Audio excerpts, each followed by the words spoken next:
Hello everyone, welcome to Vaishai's YouTube channel, and we are in the episode 3 of Poly2 MCQ series.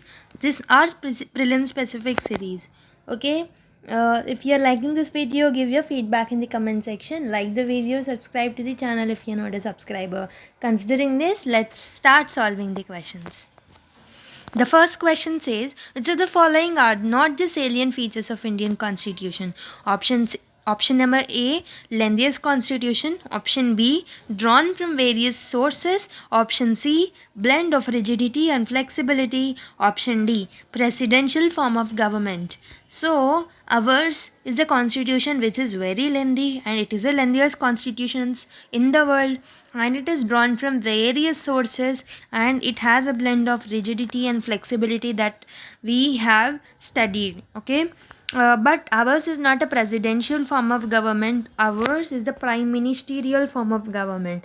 So option D, the statement number D is not correct, but they are asking which of them is not the salient features. So for this particular question, option D is correct. Question number 2, which of the following are the reasons of elephantine size of Indian constitution? So, why can Indian constitution can be called as elephantine size? What are the reasons behind its elephantine size? Is the question. So, in the statements, they gave that first statement says vastness of the country and diversity, influence of Government of India Act of 1935, single constitution for center and states, dominance of legal luminaries in the Constituent Assembly. Yes, these all are the reasons for the elephantine size of the Indian Constitution.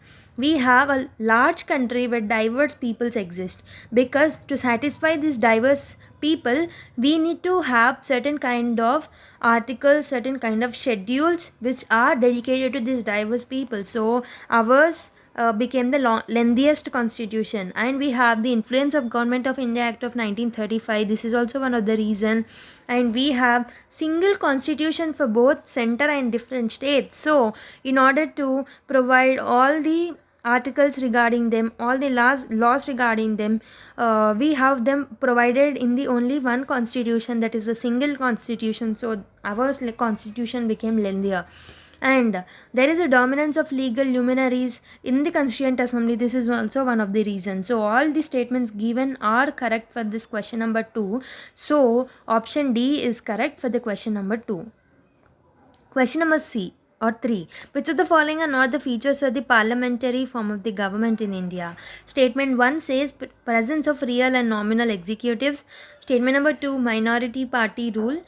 3 says collective responsibility of executive to legislative. 4 says leadership of prime minister or chief minister. 5 says lower house cannot be dissolved. They have asked about which are not the features, so we have to see which are not the features.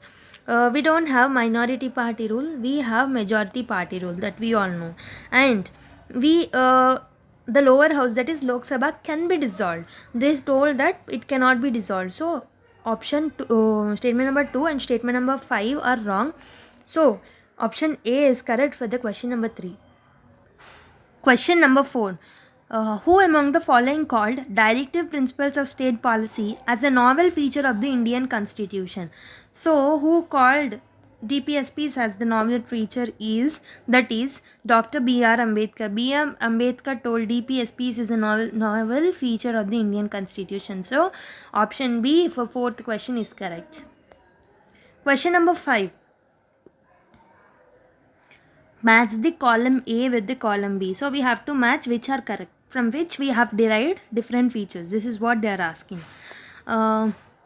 So the advisory jurisdiction of Supreme Court in the Indian Constitution is derived from the Canadian Constitution. So statement number A is connected to second option, that is A is 2.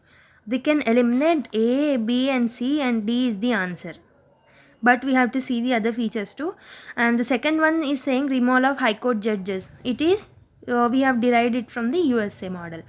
And third one is saying that joint sitting of two houses of the parliament. This is Australia. We have derived this particular feature from Australia. And nomination of members to Rajya Sabha, we have derived this from Ireland. So option D is correct for question number 5. So I have also mentioned the main sources from which we have taken the different features. They includes the Government of India Act, from which we have took the federal scheme, Office of Governor, Judiciary, Public Service Commission, emergency provisions, administrative details, British Constitution. We have took parliamentary government, rule of law, legislative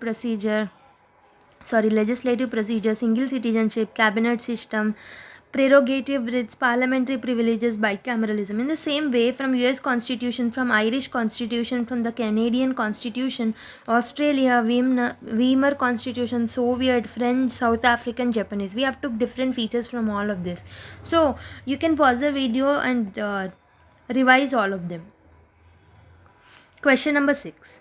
Which one of the following schedules of the Constitution of India incorporates salaries and allowances of members of the Parliament, the chairman and the deputy chairman of the Rajya Sabha, and the speaker and the deputy speaker of the Lok Sabha as one of the items? So, the salary and allowances of the members of the Parliament, chairman, deputy chairman, Speaker of the Rajya Sabha, that is the chairman of the Rajya Sabha, and the speaker and deputy speaker of the Lok Sabha is provided in the 7th schedule of the Constitution. So, for question number 6, option B is correct. Question number 7. Presidential government operates on which of the following principles? So, what is the feature of the presidential government? This is what they are asking. Coming to option 8 is saying divisions of powers between center and state. Option B is saying centralization of powers. Option C is saying balance of powers. Option D is saying separation of powers. So, presidential government operates on this principle, that is the separation of powers. So, option D for question number 7 is correct. Actually, this separation of powers is derived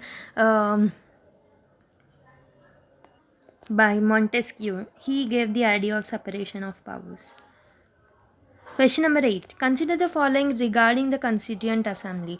So we have to say which of the statements are correct regarding the Constituent Assembly of India. So statement 1 is saying the Assembly adopted the Constitution on 26 November 1947, but it came into effect on 26 January 1950.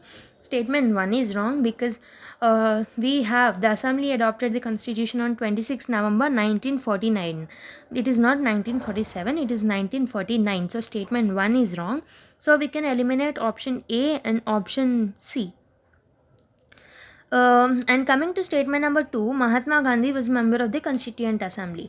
So this is wrong because we have adopted some of the Gandhian principles, Gandhian ideology, but Mahatma Gandhi was never a member of the Constituent Assembly. So statement number 2 is also wrong, so we can eliminate B. So neither 1 nor 2 is correct for the question number 8.